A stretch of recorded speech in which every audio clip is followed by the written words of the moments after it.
Hello guys, मैं फिर से आया हूँ वीडियो को लेकर। ये पार्ट 2 है ज्योग्राफी का, चैप्टर 1 का। जो मैंने इससे पहले चैप्टर 1 पढ़ाया था उसको मैंने एजेंडा 21 तक ही पढ़ाया था। तो अब मैं पार्ट 2 लेकर आया हूँ। पार्ट 3 तक ये वीडियो को मैं एंड कर दूँगा। शॉर्ट वीडियो इसलिए रखने का रीज़न है ताकि आप लोग अच्छे से इसे पढ़ सको और आप लोगों को दिक्कत ज़्यादा ना फेस करनी पड़े, इसलिए मैंने शॉर्ट वीडियो ही लाया है। पिछली बार माफ़ी चाहता हूँ, मेरे माइक में प्रॉब्लम था। इस बार माइक में प्रॉब्लम नहीं होगा, मैं उम्मीद करता हूँ। ओके, मैंने माइक चेंज कर दिया है। ओके गाइस, स्टार्ट करता हूँ। हम लोग को इस बार पढ़ना था रिसोर्स प्लानिंग के बारे में। अब देखिए, मैं इसको पढ़ा देता हूँ ये क्या होता है रिसोर्स प्लानिंग। देखिए, यहाँ पर एनसीईआरटी ये समझाना पार्ट चाह रहा है आपको। मैं पेन चेंज कर लेता हूँ। चलिए, रिसोर्स प्लानिंग में देखिए, ये पेन आपको दिखेगा और ज़्यादा आपको इफेक्ट नहीं पड़ेगा इससे। देखिए, रिसोर्स प्लानिंग क्या होता है। मतलब जो हम रिसोर्स होता है ना, जो भी संसाधन वगैरह होता है, उसके लिए हम एक प्लान बनाते हैं कि उसको एक्सट्रैक्ट कैसे करना है, किस जगह पर कौन से एनर्जी को स्टोर करना है, मतलब है किस जगह पर कैसे रिसोर्स को निकालना है। मतलब उसके लिए एक प्लान बनाया जाता है, एक डेटा बनाया जाता है। जिससे मैं एग्जांपल देता हूँ आपको, ठीक है, तो आपको अच्छे से समझ में आएगा। मान लीजिए मुझे सोलर एनर्जी, एक सेकेंड, चलिए, मान लीजिए मुझे सोलर एनर्जी,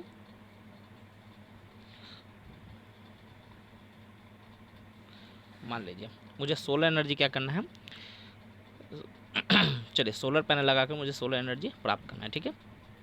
तो इसके लिए मैं क्या करूँगा, मैं उस स्टेट या उस रीजन को चुनूँगा जहाँ पर सनलाइट अवेलेबिलिटी अच्छी होती है, ठीक है। फिर से मेरे पॉइंट को समझिएगा। मान लीजिए मुझे सोलर पैनल लगाकर सोलर एनर्जी को प्रोड्यूस करना है, ओके। तो मैं क्या करूँगा, ऐसे रीजन को चुनूँगा जहाँ पर सोलर की अवेलेबिलिटी अच्छी होती है, यानी सनलाइट अवेलेबिलिटी अच्छी होती है, ओके। तो मैं इस चीज़ में किस चीज़ को चुनूँगा, मैं इसकी चीज़ के लिए चुनूँगा आपको, इस चीज़ के लिए राजस्थान को, है ना। ये राजस्थान स्टेट क्यों अच्छा है, क्योंकि यहाँ पर सनलाइट की अवेलेबिलिटी अच्छी होती है।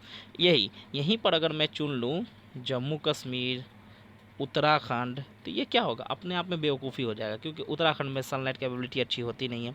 तो वहाँ पर सोलर पैनल को बिछाना काफ़ी ज़्यादा मुश्किल भी होगा, क्योंकि पहाड़ी इलाका है।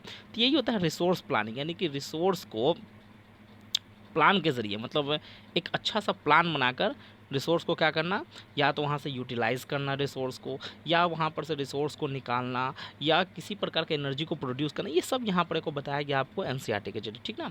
चलिए, तो यहाँ पर देखिए क्या बोला है, planning is the widely accepted strategy for judicious use of resources. It has importance in a country like India, which has enormous diversity in the availability of resources. There are regions which are rich in certain types of resources but are different in some other resources. There are some regions which can be considered self-sufficient in terms of the availability of resources, and there are some regions which have acute shortage of some vital resources. देखिए, यहाँ पर एक example समझाया गया NCERT के द्वारा कि India में कई प्रकार के स्टेट ऐसे हैं जहाँ पर रिसोर्स के मामला में, संसाधन के मामला में वो क्या है, सेल्फ डिपेंड है। जैसे एग्जाम्पल के तौर पर यहाँ पर लेते हैं उड़ीसा, ठीक है। उड़ीसा में आप जाओगे तो आपको कोल, उड़ीसा में कई प्रकार के ऐसे धातु हैं जो उड़ीसा में हमें अवेलेबिलिटी हो जाती है, ठीक ना। लोहा हो गया, ये सब हमें उड़ीसा में अच्छे मात्रा में मिल जाती हैं। कुछ तांबा भी हमें उड़ीसा में, कॉपर भी मिल जाते हैं, ठीक है। लेकिन कुछ ऐसे स्टेट हैं जहाँ पर रिसोर्स की काफ़ी ज़्यादा कमी होती है, ठीक है। जैसे आप एग्जाम्पल ले लो सिक्किम का, ठीक है। पहाड़ पर बसा हुआ क्षेत्र है, यहाँ पर आपको बहुत ही कम मात्रा में, बहुत ही माइनर मात्रा में रिसोर्स मिलेंगे, ठीक ना। आप एग्जाम्पल ले सकते हो त्रिपुरा का।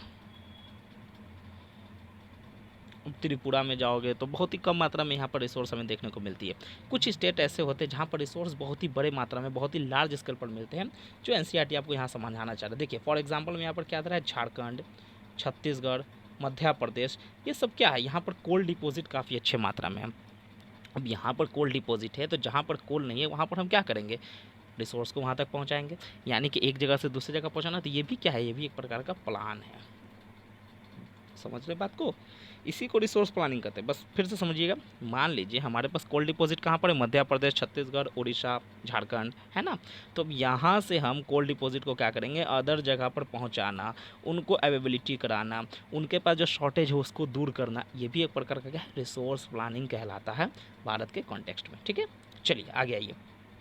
अब देखिए, यहाँ पर कह रहा है Arunachal Pradesh has abundance of water resources but lacks in infrastructural development. यानी कि कह रहा है कि अरुणाचल प्रदेश क्या है, अरुणाचल प्रदेश में आज भी इंफ्रास्ट्रक्चर का काफ़ी ज़्यादा कमी है। समझ के बात को। आज भी आप अरुणाचल प्रदेश में जाइएगा, जैसे अरुणाचल प्रदेश में देखिए इंफ्रास्ट्रक्चर का कमी होने का मेन रीज़न क्या है, मेन रीज़न ये होता है कि वहाँ पर चाइना का, सॉरी गाइज, वहाँ पर अरुणाचल प्रदेश में आज भी आप जाइएगा तो चाइना का बहुत ही बड़े स्तर पर चाइना ने वहाँ पर कब्जा कर रखा है, ठीक है। चाइना ने कुछ ऐसे जगह है जहाँ पर चाइना का दबदबा ज़्यादा है, इस कारण से वहाँ पर डेवलपमेंट अच्छी स्थिति में नहीं है। चलिए यहाँ पर और बताया गया, the state of Rajasthan is very well endowed with the solar and wind energy but lacks in water resources. यहाँ पर कह रहा है कि जैसे राजस्थान का मैं एग्जाम्पल मैंने आपको दिया था, तो राजस्थान में क्या है, यहाँ पर आप देखिएगा सोलर और विंड एनर्जी काफ़ी अच्छे मात्रा में। क्यों विंड एनर्जी, क्यों, क्योंकि वो खुला हुआ क्षेत्र है, पूरा ऐसे खुला हुआ क्षेत्र है, तो यहाँ पर विंड अच्छे स्थिति में आते हैं, ठीक है, राजस्थान में। लेकिन वहाँ पर क्या है, वाटर रिसोर्स काफ़ी ज़्यादा कम है, तब वहाँ पर वाटर के अवेलेबिलिटी कराना, ये भी तो हमारा कर्तव्य बनता है ना, ये भी क्या कहलाएगा, रिसोर्स प्लानिंग कराएगा। यानी कि मान लीजिए पंजाब में पानी ज़्यादा है, तो पंजाब से राजस्थान को वाटर देना, ये भी एक प्रकार का क्या है, रिसोर्स प्लानिंग कहलाता है, ठीक है ना। The cold desert of Ladakh is relatively isolated from the rest of the country.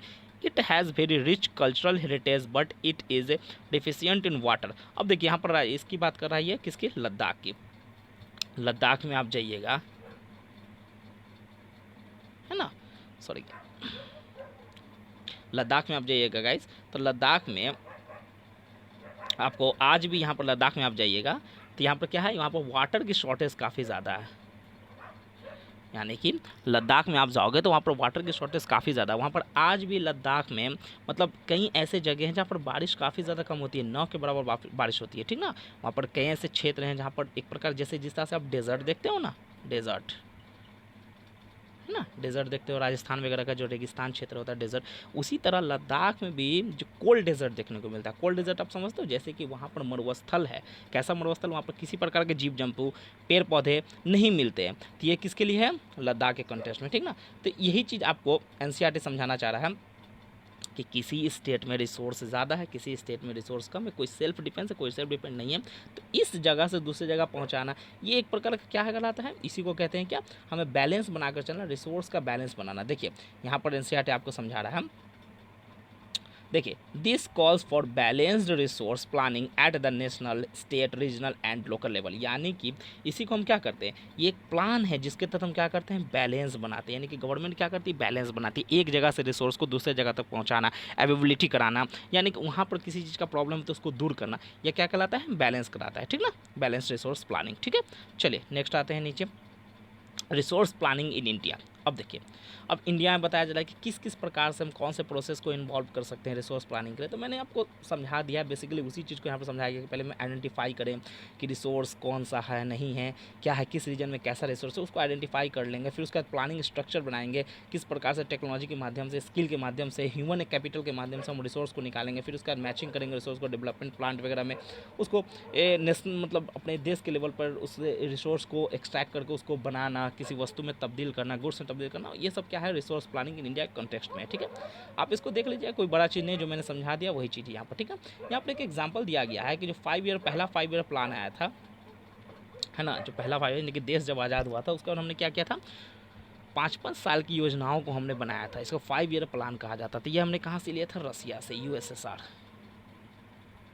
याद रखिएगा।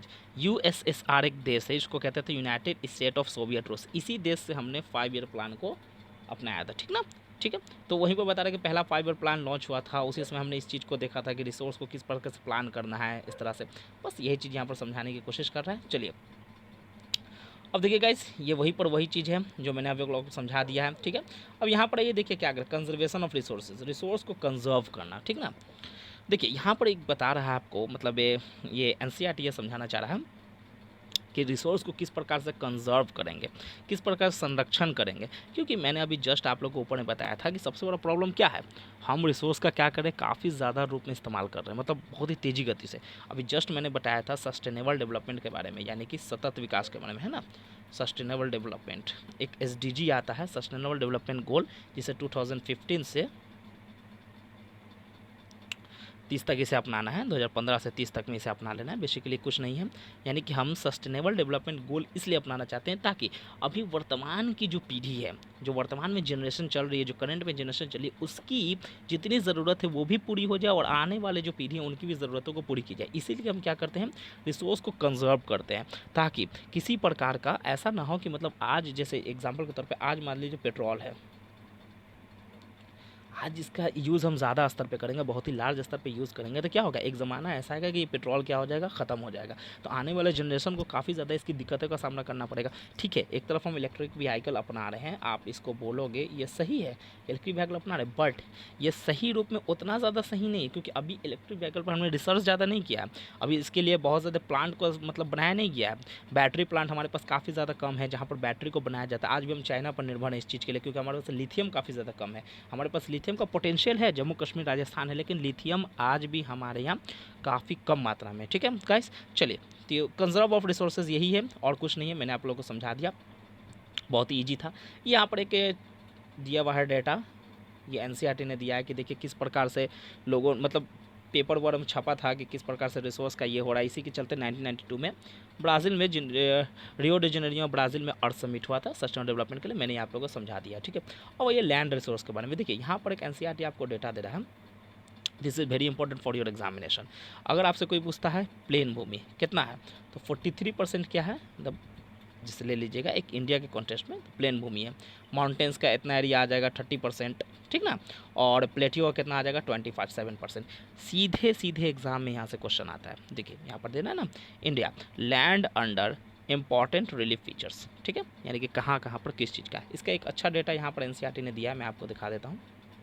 ठीक, इसको नोट कर लीजिएगा guys, this is very important for examination. अब देखिए, India has land under a variety of relief features namely mountains, plateau, plains and island. यानी कि मान लीजिए भारत है तो भारत में क्या क्या है, पहाड़ है, ठीक है, प्लेट्यू पठार होता है, प्लेन्स मैदान होता है, आइलैंड में क्या होता है, जो द्वीप होते हैं। ठीक है, तो बोल रहा है about 43% of the land area is plain, यानी कि 43% जो लैंड एरिया है ना, जो ज़मीन का समतल है, किस चीज़ से रिलेटेड है, वो प्लेन एरिया से, मतलब कि क्या है, वो मैदान है। ठीक ना, और ये मैदान की सबसे ज़्यादा आप देखते हो कहाँ पर, मतलब आप एग्जाम्पल में।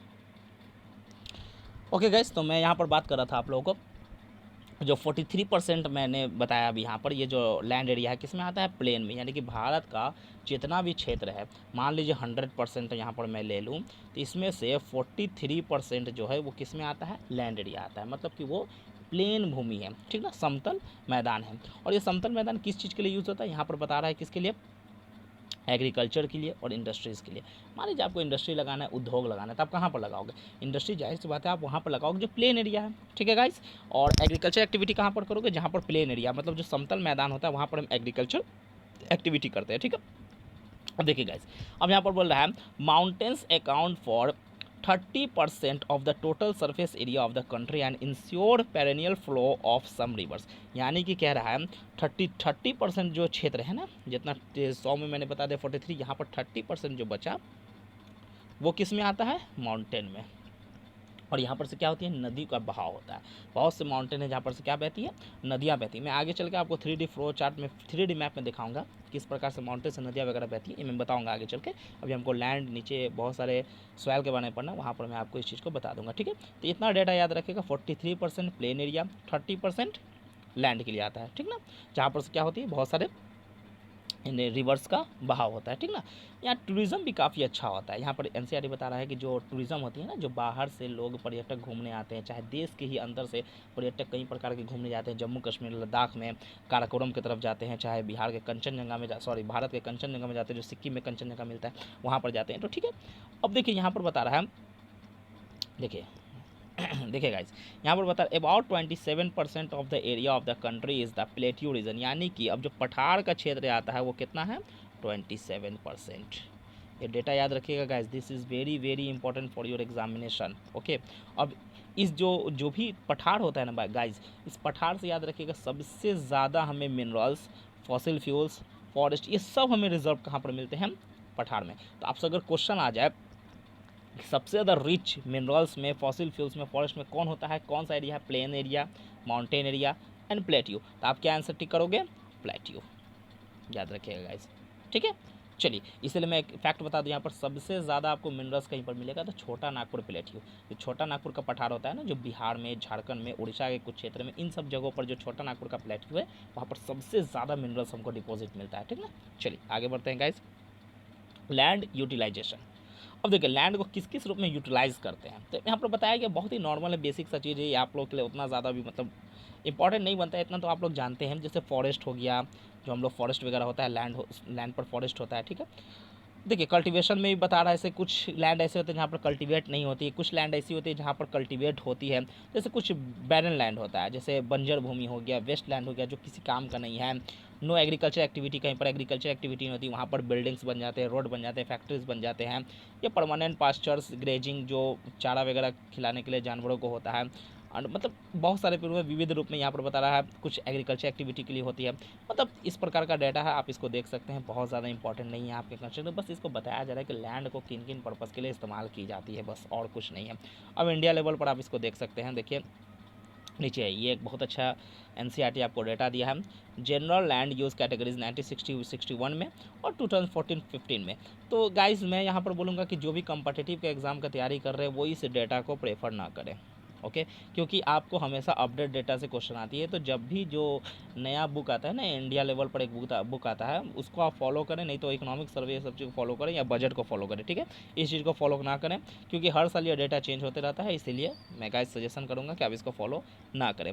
अब यहाँ पर देखिए एक फैक्ट याद रखिएगा, total geographical area of India is 3.28 million square kilometre, यानी कि ये फैक्ट इंपॉर्टेंट है। होता क्या है गाइस, छोटे मोटे क्वेश्चन को हम अक्सर भूल जाते हैं, और ऐसे क्वेश्चन हमें एमसीक्यू में देखने को मिल जाता है। आपसे टोटल लैंड एरिया पूछ देगा तो 3.28 मिलियन स्क्वायर किलोमीटर, आपको इतना याद रखना है। अब बता रहा है कि 93% जो डेटा है ना, देखिए यहाँ पर बता रहा है ना, 93% of the total geographical area, because the land use reporting for most the northeast state except Assam has not been done fully. Moreover, some areas of Jammu Kashmir occupied by Pakistan and China have also not been surveyed. यानी कि यहाँ पर ये बताना चाह रहा है कि कुछ ऐसे एरिया हैं जिसको हम सर्वे में कैलकुलेट नहीं करते हैं, मतलब उसमें जोड़ते नहीं हैं। जैसे एग्जांपल के तौर पर आप पीओके चले जाओ, पाकिस्तान ऑक्युपाइड कश्मीर, यानी कि पाकिस्तान ने कश्मीर के कुछ क्षेत्र को ऑक्युपाई कर लिया। उसी तरह आप लद्दाख में जाओगे तो वहाँ पर एक मिलता है LAC, line of actual control, वो किसके अंडर में आता है, चाइना के अंडर में आता है। तो यहाँ पर यही चीज़ बता रहा है कि उस चीज़ को हम लोग क्या करते हैं, कैलकुलेट यहाँ पर नहीं करते हैं। बस आपको उतना फैक्ट याद रखना है, 3.28 मिलियन स्क्वायर किलोमीटर, ओके। अब यहाँ पर देखिए कुछ बता रहा है, जो लैंड होता है, जो परमानेंट पास्चर के लिए होता है, वो धीरे धीरे घटता चला रहा है। ये एक प्रकार का डेटा है जो एनसीईआरटी आपको समझाना चाह रहा है कि बेसिकली लैंड का इस्तेमाल किस तरह से होता है, लैंड का बेसिकली किस प्रकार से मतलब घट रहा है, वहाँ पर पास्चर एरिया घट रहा है, ग्रेजिंग एरिया घट रहा है, मतलब फॉरेस्ट की संख्या कम हो रही है। बस एक डेटा आपको बताया गया है, तो बहुत ज़्यादा आपके एग्ज़ाम के लिए इम्पॉर्टेंट नहीं है। चलिए यहाँ पर आइए, हाँ यहाँ पर एक फैक्ट बता दूँ गाइज आपको, हमेशा एक डेटा आता है वेजिटेशन से रिलेटेड। यहाँ पर बताया जा रहा है कि पंजाब, हरियाणा, यहाँ पर एक डेटा दी जा रही है, और अरुणाचल प्रदेश, मिजोरम, मणिपुर, अंडमान निकोबार, इन सब के बारे में एक आपको एक फैक्ट बता दूँ गाइज। ये सही बात है, मतलब मैं अपने तरफ से बता रहा हूँ कि पंजाब, हरियाणा में धीरे धीरे फॉरेस्ट की संख्या कम हो रही है। कम होने का रीज़न क्या है, वहाँ पर एग्रीकल्चर एक्टिविटी काफ़ी ज़्यादा बढ़ रही है। मैं एनसीईआरटी से नहीं बता रहा हूँ, मैं अपने तरफ से बता रहा हूँ, ठीक है। जो पंजाब का क्षेत्र है, हरियाणा का क्षेत्र है, आप यूपी में जाओगे, कहीं बिहार में आओगे, तो इन सब जगहों पर क्या हो रहा है ना गाइज, जो पेड़ पौधे की संख्या वो धीरे धीरे कम हो रही है। क्यों कम हो रही है, फॉरेस्ट को काट काट कर हम क्या कर रहे हैं, एग्रीकल्चर एक्टिविटी कर रहे हैं, ठीक ना। लेकिन आज भी आप जाओगे, जैसे कुछ ऐसे रीज़न है जहाँ पर फॉरेस्ट की संख्या बढ़ रही है, ऐसी बात नहीं है। जैसे आप अरुणाचल प्रदेश में चले जाओ, हाँ ये सही है कि इस बार अरुणाचल प्रदेश में फॉरेस्ट की संख्या कम हुई, लेकिन फिर भी आज भी देखोगे तो अरुणाचल प्रदेश में फॉरेस्ट की संख्या काफ़ी ज़्यादा हाईएस्ट लेवल पर, ठीक है। आप अंडमान निकोबार चले जाओ, तो ये सब यहाँ पर फैक्ट बताया जा रहा है। चलिए अब यहाँ पर कह रहा है कि देखिए हमने क्या लाया था, एक नेशनल फॉरेस्ट पॉलिसी लाई थी। कब लाई थी, 1952 में। यहाँ पर हमने कहा था कि कम से कम जितना भी हमारा एरिया है उसमें 33% फॉरेस्ट होना चाहिए। हमने एक टारगेट रख लिया था कि जितना हमारा एरिया, जैसे मान लीजिए हमारा 100% का एरिया है, इस 100% में 33% जो है वो क्या होना चाहिए, अकेला फॉरेस्ट होना चाहिए। समझ गए गाइस, ठीक है। मतलब इसमें से 33% क्या होना चाहिए, फॉरेस्ट होना चाहिए, ठीक है गाइस। लेकिन आज भी हमारे पास 33% नहीं है, वर्तमान में 5-9% के आसपास, मतलब इसी के मतलब अराउंड में हमारे पास फॉरेस्ट एरिया, यानी कि आज भी हम 9% के आसपास कम है। चलिए अब हम आते हैं land degradation and conservation measures. देखिए लैंड जो होता है ना गाइस, वो काफ़ी ज़्यादा डिग्रेड हो रहा है, यानी कि एग्जाम्पल यहाँ पर क्या बोला जा रहा है, पेड़ का कटाव काफ़ी तेज़ी गति से हो रहा है। समझ गए बात को? यानी कि मान लीजिए कोई एरिया है, मैं आपको एग्जाम्पल में समझाता हूँ। देखिए मान लीजिए कि कोई एरिया है, ठीक है। अब एरिया में क्या है, फॉरेस्ट की संख्या काफ़ी ज़्यादा थी, लेकिन इस फॉरेस्ट को तेज़ी गति से काटा जा रहा है, ठीक है। अब ये फॉरेस्ट को काटा जाएगा, तो जैसे ही फॉरेस्ट ज़मीन से कट जाता है या घास को मतलब हटा दिया जाता है, तो जो बंजर ज़मीन होती है ना, उसका कटाव काफ़ी तेज़ी गति से होने लगता है, यानी कि मृदा का कटाव होने लगता है। अगर हवा चलेगा तो वह मृदा उठ के कहीं और चली जाएगी, पानी बहेगा तो वह मृदा का कटाव अच्छे से हो जाएगा। इससे क्या होता है, लैंड का कटाव काफ़ी तेज़ी गति से हो रहा है, जिस कारण से इसी को लैंड डिग्रेडेशन कहते हैं, कि ज़मीन जो होता है ना मरुस्थल तेज़ी गति से होता चला जा रहा है। इसी को कंजर्व करने के लिए हमें मेजर्स अपनाना चाहिए, कुछ नियम को अपनाना चाहिए। तो मैं यहाँ पर बता दूँ, देखिए यहाँ पर एनसीईआरटी भी आपको समझा रहा है। देखिए कोई भी ऐसा एरिया जहाँ पर आप तेज़ी गति से पौधों को काटो, माइनिंग काफ़ी ज़्यादा अवैध रूप से करो, तो इन सब चीज़ों को हमें रोकना होगा। यानी कि हमें एक टारगेट अपना ले, कि टारगेट हमें अचीव करना होगा कि किसी प्रकार से हमें लैंड का जो कटाव हो रहा है उसको हम रोकेंगे। समझ गए गाइज? यानी कि लैंड के कटाव होने से हम उसको क्या करेंगे, रोकेंगे। साथ ही साथ जो माइनिंग होता है, उस माइनिंग में भी हम नियम लगा देंगे कि माइनिंग एक लेवल तक इतना होना चाहिए किसी भी एक एरिया में, उससे ज़्यादा माइनिंग हम नहीं करना चाहिए हमें, ठीक है। इससे माइनिंग करने से भी क्या होता है, माइनिंग करने से भी कई प्रकार के जो एरिया होते हैं, वहाँ पर जो भी घास होते हैं, जीव जंतु होते हैं, उनको भी काफ़ी ज़्यादा नुकसान देखने को मिलता है। तो यहीं पर बताया जा रहा है कि इसको कंजर्व करने के लिए गाइस, ठीक है गाइस। तो मैं यहीं तक आज का वीडियो रखता हूं, और आपसे उम्मीद करता हूं कि आपको वीडियो पसंद आएगा। इसका थर्ड पार्ट आज रात तक या कल तक आप लोगों को मिल जाएगा, और ये चैप्टर पूरा कंप्लीट हो जाएगा। जो जो चीज़ इंपॉर्टेंट है गाइस, मैं उस पर फोकस कर रहा हूँ, जो इंपॉर्टेंट नहीं है गाइस, मैं उस पर फोकस नहीं कर रहा हूँ। भरोसा रखिए, जितना मैं बता रहा हूँ आप उतना फॉलो कर लो, और मैं आपको नोट्स अवेलेबल करा दूँगा। इसके बाद आपको अतिरिक्त कुछ पढ़ने की ज़रूरत नहीं है। जो इंपॉर्टेंट नहीं होता है गाइस, मैं उस पर ज़्यादा फोकस नहीं करता हूँ, क्योंकि टाइम को सेव करके पढ़ना ही स्मार्ट स्टडी कहलाता है। बहुत ज़्यादा पढ़ लेना स्मार्ट स्टडी नहीं कहलाता है। टाइम को सेव करके पढ़िए, वही स्मार्ट स्टडी कहलाता है, ठीक है गाइस। मैं उम्मीद करता हूँ आपको वीडियो पसंद आएगा। Okay guys, bye, thank